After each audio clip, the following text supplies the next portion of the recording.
É com muito orgulho que eu venho falar do patrono da nossa academia, José Joaquim da Silva Xavier.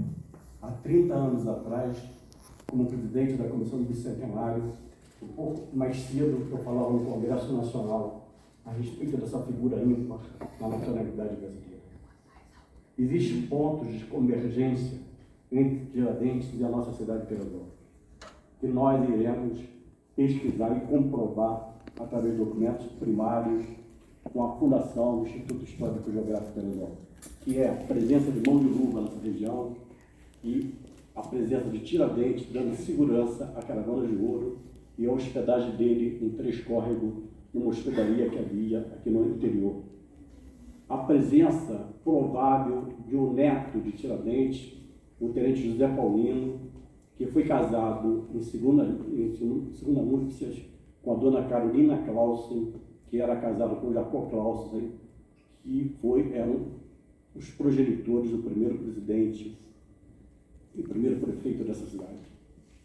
Sem dúvida nenhuma, Tiradentes dava com o sangue dele o solo brasileiro. É o primeiro momento em que o Brasil ouve o clamor da independência. Não há povo em um continente do planeta que não deseje sua independência. Seja na América, na Europa, na Oceania, na África ou na Ásia.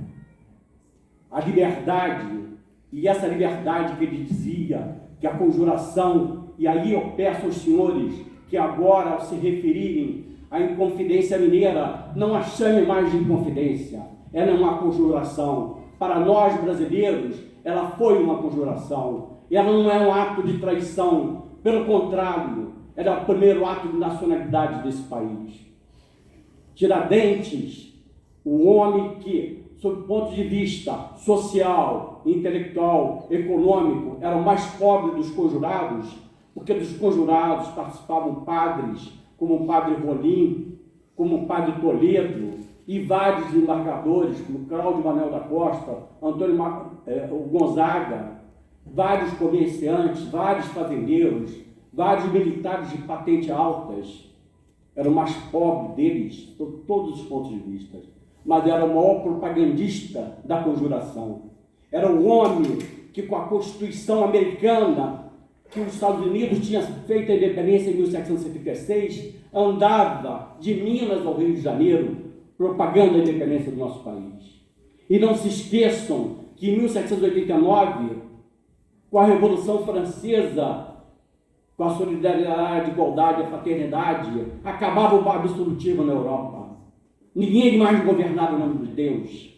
Não havia mais reis ungidos por Deus na Europa, e isso estava acabando. E isso era o temor da Dona Maria I, a rainha de Portugal. Quando ela faz o primeiro alvará proibindo a manufatura no Brasil, a confecção de tecidos, a confecção de pólvora, a confecção de fábricas, de qualquer artefato, e nos coloca apenas como extrativistas, ou seja, apenas para garimpar o ouro, pedras preciosas e fazer pecuária e alimentação de subsistência. O ato da derrama, que era o ato da cobrança de 1/5 do ouro que era extraído para a coroa portuguesa, que nós tínhamos que entregar a Portugal. Senhores, eu estive no sítio que nasceu Tiradentes. Eu estive onde a terra foi salgada para que nada mais nascesse. A sentença de morte de Tiradentes, os autos da devassa da Conjuração Mineira, que os historiadores chamam erroneamente de autos da devassa da Inconfidência Mineira, tem que ser chamado autos da devassa da Conjuração Mineira. São mais de 20.000 páginas. É um texto jurídico de tamanha importância, um texto histórico de tamanha importância, que eu não consigo imaginar que alguém possa estudar direito ou possa estudar história sem ter conhecimento desses autos. O interrogatório do Tiradentes é um interrogatório que ele assume todas as culpas. O próprio Cláudio Manuel da Costa, o desembargador, não consegue sobreviver ao interrogatório e morre dentro de uma cela. Eles foram impiedosos. os autos demórios de 1789 a 1792. O Delmo pediu para mim ser sucinto, mas eu não consigo falar sem o meu coração e minha emoção. Eu acho que o patrono maior dessa terra, o patrono maior da nossa independência, que depois foi feita pelo neto da Dona Maria I, é José Joaquim da Silva Xavier. Esse homem, que nesse momento, há 230 anos atrás, era esquartejado, tinha sua cabeça decapitada, seus membros arrancados. Essa cabeça foi estacada em Ouro Preto, na época Vila Rica, e desapareceu no mesmo dia porque os brasileiros fizeram o sepultamento dela. Nunca se encontrou nenhum dos quartos de Tiradentes e nem a cabeça dele, porque foi dada sepultura digna a ele. Eu percorri e tentei comprovar, através de exame de DNA,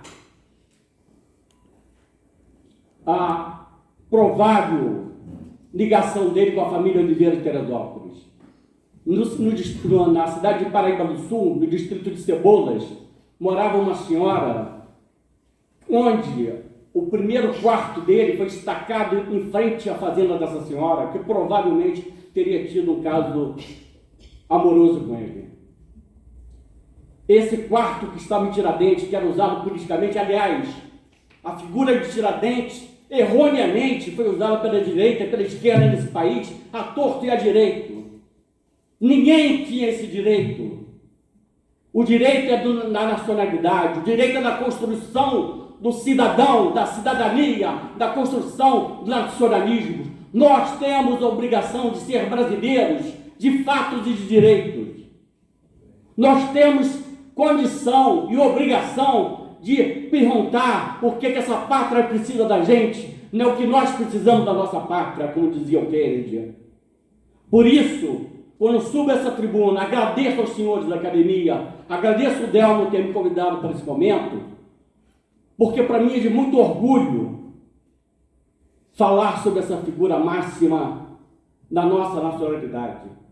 Não irei me prolongar, há vários fatos para serem questionados. Eu estou formando comissões no Instituto Histórico e Geográfico de Teresópolis, que será fundado agora dia 27 de maio, para comprovar a presença dele em Teresópolis, a presença de Mão de Luva, a presença do Tenente José Paulino. Mas eu quero que vocês, como brasileiros, sintam que no sangue de vocês tem um sangue no herói, o sangue de Tiradentes, esse sangue que lavrou essa terra, esse sangue que abriu o caminho para a liberdade.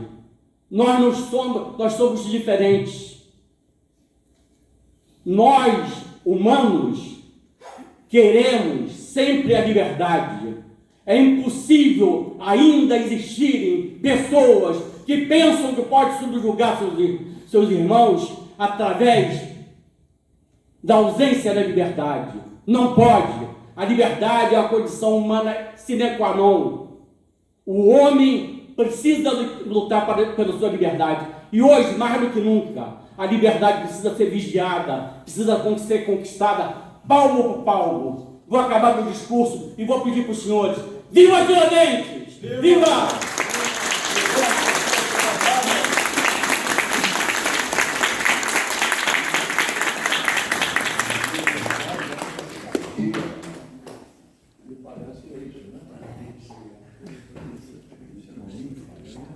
Agradecemos ao académico Jorge Nascimento Corradeira pela sua brilhante apresentação.